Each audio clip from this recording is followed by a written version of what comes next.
Welcome friends, आज की हमारी मूवी का नाम है रात ऑफ द टाइटन्स। तो मूवी की स्टार्टिंग में हमें बताया जाता है कि क्रैकन को हराने के बाद और सारी दुनिया को शांति देने के बाद परसियस ने अब एक आम जिंदगी को चुन लिया है। वो अब कोई देवता नहीं है बल्कि एक नॉर्मल इंसान की तरह जी रहा है। अब उसके पास उसकी पत्नी भी नहीं है क्योंकि उसकी कुछ समय पहले ही मौत हो गई थी, लेकिन वो अभी भी अपने बेटे के साथ ही रहता है और वो मछलियां पकड़ता है। फिर एक रात उसके पास उसके पिता आते हैं यानी कि ज़्यूस उसे बताते हैं कि इंसानों ने उनकी पूजा करना बंद कर दिया है, जिस वजह से उनकी शक्तियां कमजोर होती जा रही हैं। वो लोग बात कर ही रहे होते हैं कि तभी वहां एक हल्का सा भूकंप आ जाता है। परसियस उस भूकंप को देखता है, तभी ज़्यूस उसे बताते हैं कि ये भूकंप टॉर्टरेस की दीवारों के हिलने की वजह से आया है और क्योंकि अब हमारी शक्तियां कमजोर हो रही हैं, इसी वजह से ये सारी चीजें हो रही हैं और अगर ऐसा ही चलता रहा तो हमारे पकड़े हुए दैत्य भी आजाद हो जाएंगे, जिस वजह से ब्रह्मांड का अंत निश्चित है। ये सुनकर परसियस उनसे कहते हैं कि इसमें मेरा कोई काम नहीं क्योंकि मैं तो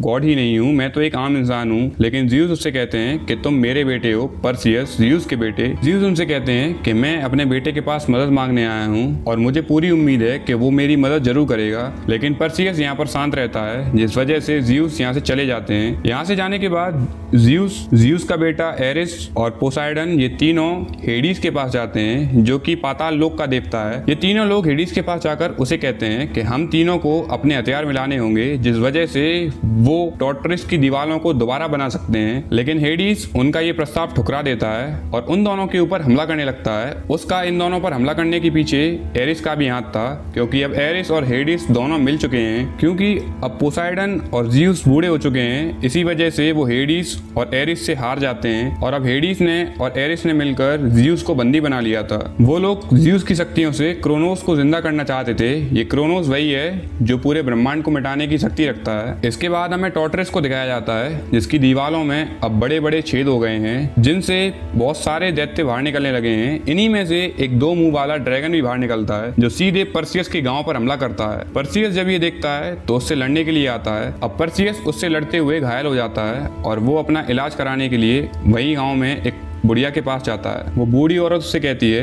कि ये सब इंसानों ने जब से देवता की पूजा करना बंद किया है तभी से हो रहा है और अब ऐसा ही चलता रहा तो हमारा अंत निश्चित है। अब तुम्हें ही कुछ करना होगा क्योंकि तुम तो ज़्यूस के बेटे हो। लेकिन परसियस वहाँ कुछ नहीं बोलता, क्योंकि परसियस ने अपनी बीवी से वादा किया था कि वो अब कभी जीवन में तलवार नहीं उठाएगा। लेकिन वो बूढ़ी औरत उससे कहती है कि तब तुम्हारे पास अच्छे ऑप्शंस थे। लेकिन परसियस उस बूढ़ी औरत की बातों को सुनकर सोच पड़ जाता है। इसके बाद परसियस अपने बेटे को लेकर दूर पहाड़ी पर बने एक मंदिर के पास जाता है। ये मंदिर ज़्यूस का होता है, क्योंकि अब लोग यहाँ उसकी पूजा नहीं करते, इसी वजह से वो खंडर में बदल चुका है और यही कारण है कि देवताओं की शक्तियां कमजोर होती जा रही हैं। अब परसियस और उसका बेटा दोनों बैठकर ज़्यूस को याद कर रहे होते हैं, लेकिन बहुत देर याद करने के बाद वहाँ कोई नहीं आता।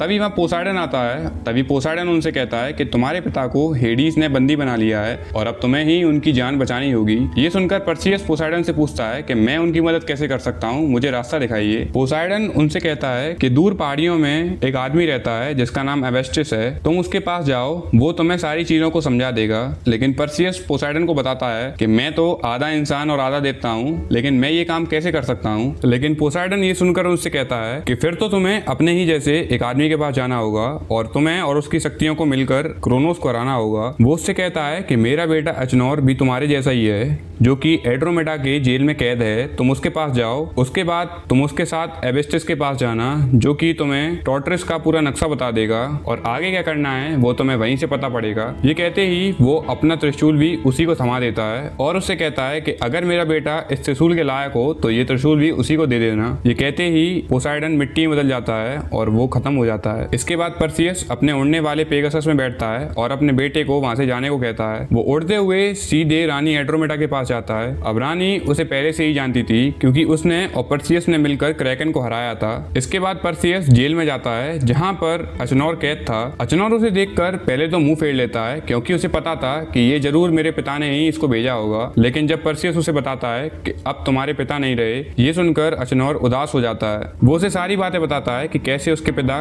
कैद में हैं और अब हमें ही उनको बचाना होगा। ये सुनकर अचनौर भी तैयार हो जाता है और अब वो रानी एंड्रोमेडा और अचनौर निकल जाते हैं एबेस्टस के पास। तभी रास्ते में उन्हें एक बहुत विशाल जंगल मिलता है जहाँ पर बहुत सारे जाल बिछाए हुए थे। तभी एक जाल में अचनौर का पैर फंस जाता है, जिस वजह से वो दूर जा गिरता है और इन लोगों से अलग हो जाता है। अब तभी परसियस के पास एक उड़ता हुआ पेड़ आता है और उसी के साथ साथ एक बहुत बड़ा साइक्लोप्स आता है जिनकी सिर्फ एक आंख होती है। वो आकर सीधे परसियस पर हमला करते हैं, लेकिन परसियस भी ताकतवर होता है, वो उनको हरा देता है और वो उनके सीने पे चढ़कर अपना पोसाइडन वाला त्रिशूल दिखाता है, जिसे देखकर बाकी खड़े साइक्लोप्स उसके आगे झुकते हैं और अब सारे साइक्लोप्स उनको उठाकर एबेस्टस के पास लेकर जाते हैं। अब एबेस्टस परसियस के हाथ में पोसाइडन का त्रिशूल देखता है और वो समझ जाता है कि पोसाइडन नहीं रहा। वो उन लोगों से कहता है कि अब इस दुनिया का अंत नजदीक है, क्योंकि अब धीरे धीरे सारे देवता मर रहे हैं और अब हमें ही कुछ करना होगा। लेकिन उसे एक बात याद आती है, क्योंकि जब उसने हेडिस की मदद की थी तब सारे देवताओं ने मिलकर उसे एक आम इंसान बना दिया था।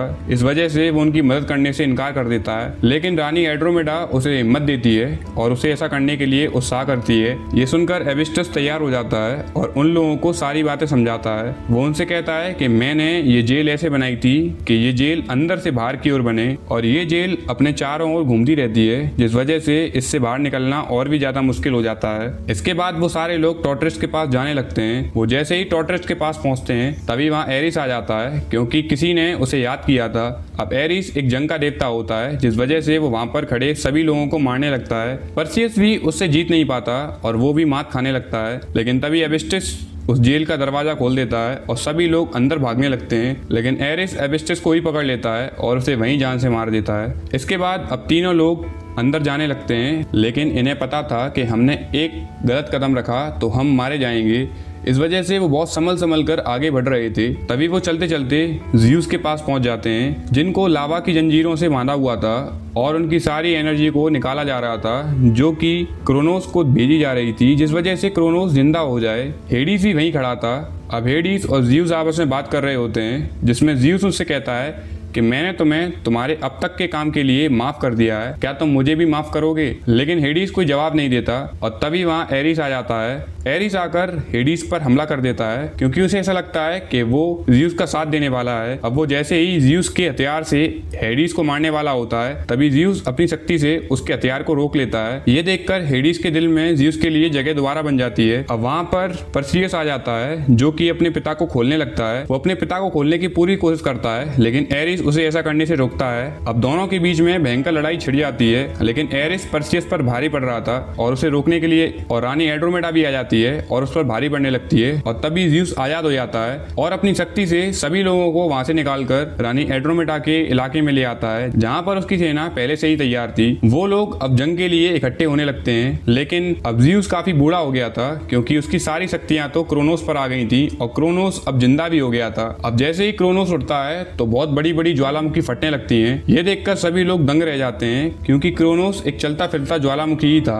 अब उसके साथ साथ उसके काफी सारे खूंखार दैत्य भी आजाद हो जाते हैं, जो आकर सीधे हमला करने लगते हैं। अब हमें हेडिस को दिखाया जाता है, जो ज़्यूस के पास खड़ा होता है। अब हेडिस ज़्यूस को देखकर मन ही मन दुखी रहता है, क्योंकि उसे पता था कि अब ज़्यूस मरने वाला है। तभी वो उसे माफ कर देता है, जिस वजह से ज़्यूस को थोड़ा और समय मिल जाता है और अब उसका बूढ़ापन दूर हो जाता है और वो फिर से जवान बन जाता है। अब वो दोनों लोग लड़ाई करने के लिए आगे बढ़ते हैं और सभी को मारने लगते हैं, लेकिन अभी भी उनकी शक्तियां काफी कमजोर थी, क्योंकि क्रोनोस बहुत ही विशाल था और उसपे बहुत सारी शक्तियां थी। अब दूसरी तरफ परसियस के पास एरिस आ गया था और उन दोनों के बीच में भयंकर युद्ध छिड़ रहा था, लेकिन इस युद्ध में परसियस एरिस को मार देता है और ज़्यूस के हथियार को अपने हथियार में मिला देता है, जिस वजह से वो एक विशाल हथियार बना लेता है और अपने पेगासस पर बैठकर दोबारा से क्रोनोस के पास आ जाता है। वो क्रोनोस के मुंह में घुसकर अपने हथियार को मार देता है, जिस वजह से क्रोनोस का अंत हो जाता है और इसी के साथ वहां पर खड़े हुए सारे उसके दैत्यों का भी अंत हो जाता है। अब हमें ज़्यूस को दिखाया जाता है, जो कि परसियस से मिलने आता है। ज़्यूस परसियस पे बहुत ही ज्यादा गर्व करता है, क्योंकि उसे मालूम था कि उसका बेटा ये कर लेगा